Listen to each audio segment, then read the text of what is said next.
Under the Scarlet Prairie. The prairie was drowning in the last light of day as Cassidy Hale guided her mare across the dusty path toward the ranch. The air was warm, the sky painted in molten red, and Cassidy expected nothing more than a quiet ride home. Until she saw him. Rowan McCoy, leaning against the weathered water tower, boots dusty, hat low, a shadow cut from dusk itself.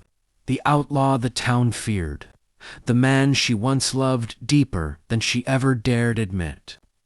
Cassidy's heart kicked at the sight, but she kept her chin high.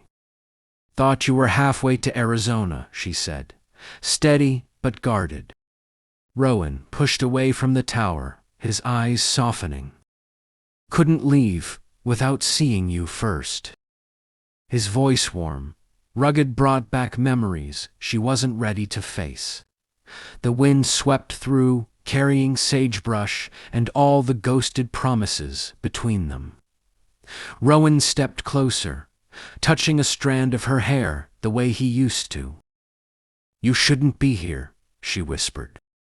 "I know," he breathed, "but I needed you to hear me out." Cassidy tightened her grip on the reins. Torn, Rowan had broken rules, broken trust, nearly broken her yet. Somehow, the moment he stood close, the world felt steadier than it had in months. Rowan's hand brushed her cheek, slow and hesitant. Cassidy froze, not out of fear, but because every part of her remembered.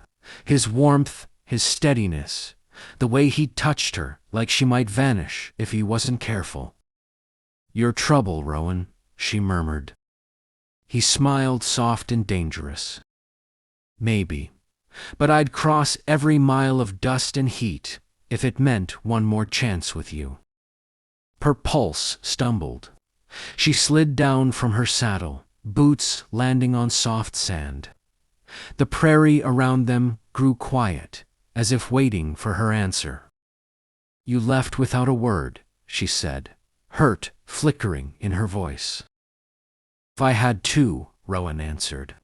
"If I stayed, the sheriff would have pinned a crime on me, just to see me hang. I couldn't drag you into that." "You already did." The truth hung in the fading air. Rowan stepped closer, eyes searching hers. "I ain't askin' for forgiveness," he said. "Just don't say goodbye yet." Cassidy swallowed hard. She wanted to be angry, needed to be, but the ache in her chest spoke louder. "No goodbyes," she finally whispered. "Not tonight." The last sliver of sun dipped below the horizon, bathing them in that warm crimson glow only the west could paint. Rowan lifted her chin gently, his touch reverent, almost fragile. "Cass," he breathed. Before she could speak, his lips were on her, slow, deep, aching with months of silence and longing. Cassidy melted into him, her hands gripping his vest, her heart finally admitting what her pride never could. When the kiss broke, their foreheads rested together. "We'll figure this out," she whispered. Rowan smiled, hopeful for the first time in a long while. "With you, I'd face the whole damned frontier." Under the scarlet prairie sky, their love, untamed, uncertain, unstoppable, found its way back home. The night settled in, quiet but not still. Coyotes howled in the distance, and a thin mist drifted over the ridge as Cassidy and Rowan walked beside her mare. Neither spoke for a while. The world felt too fragile to disturb. Cassidy finally broke the silence. "What happens now, Rowan? You can't hide forever." "I ain't hidin'," he answered. "Just buying time till I clear my name." She narrowed her eyes. "You really expect me to believe that?" Rowan stopped, turning to her with a look that was equal parts tired and determined. I didn't rob that payroll wagon. Someone set me up, and I think I know who. Cassidy felt a ripple of unease. Who? Rowan hesitated. Marshal Briggs? Her breath caught. Briggs respected Stern, a man everyone trusted. Cassidy shook her head. That's a big accusation. I got proof, Rowan said. But I need someone who'll believe me before I show it. Cassidy stared at him, heart fighting her mind. I'm not sure what I believe, she whispered. Rowan lowered his gaze, voice raw. Just believe in me.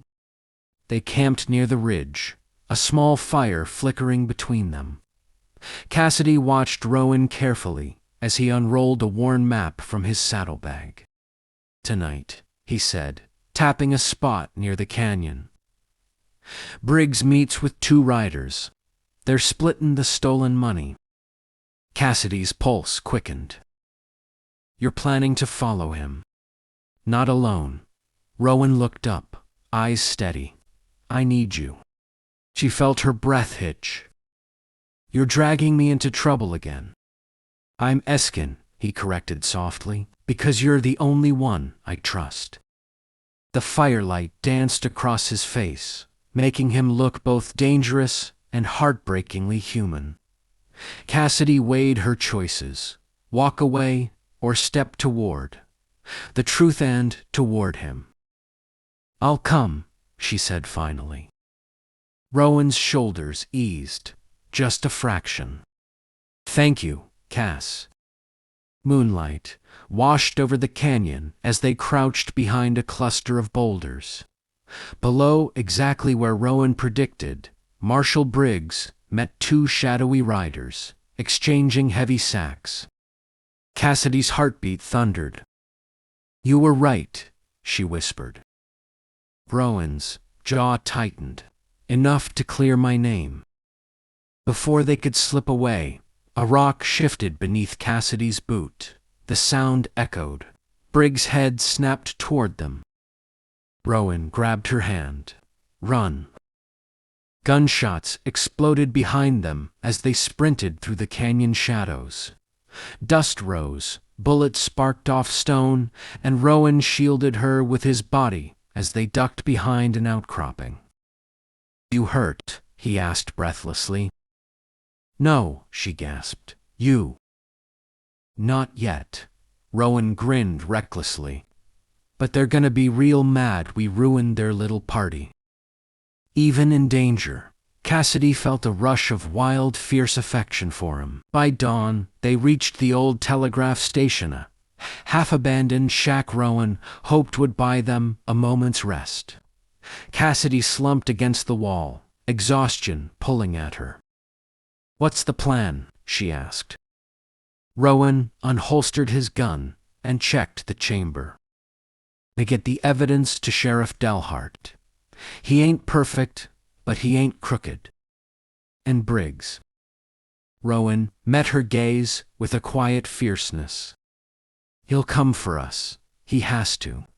We know too much now. Cassidy shivered, though not from cold. You could leave me somewhere safe. I ain't leaving you anywhere, Rowan said firmly. Not again. His tone raw protective scent, warmth blooming in her chest. They rode fast across the prairie, the rising sun painting the world gold. The danger behind them was real, but so was something else, something growing between them again. Cassidy glanced at Rowan. You think we'll make it to town? He smirked. With you ridin' beside me, I reckon we stand a chance. She fought a smile. You're impossible. And you're irresistible, he shot back. Cassidy's cheeks warmed, and for a moment, despite the danger, she felt almost giddy. Rowan reached across the gap between their horses and took her hand. Cass, he said softly, the wind tugging at his words. If we survive this, I ain't letting you go again." Her fingers tightened around his. "Then, don't," she whispered. And together, under the endless prairie sky, they rode toward a future both wild and uncertain, but theirs. Dustfall Ridge loomed ahead, its jagged rocks rising like a row of silent witnesses.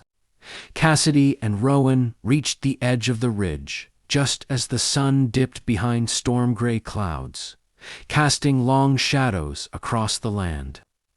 Sheriff Dalhart waited near an outcropping, his horse tied to a scraggly tree, the badge on his chest gleaming faintly.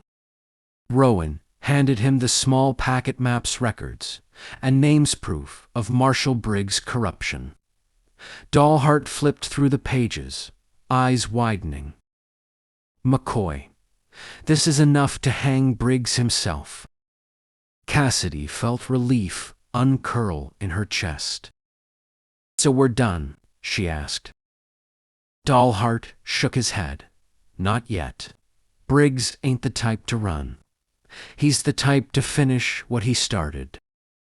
As if summoned, the thunder of hooves rumbled in the distance. Rowan's face hardened. Easier. 6 riders appeared over the ridge. Briggs at the front, jaw clenched, eyes blazing with fury. "McCoy," Briggs hollered, "you should have kept riding. Now I'll end this myself." Rowan stepped in front of Cassidy. "Stay behind me," he murmured. Cassidy grabbed his arm. "Rowan, I'm not leaving you."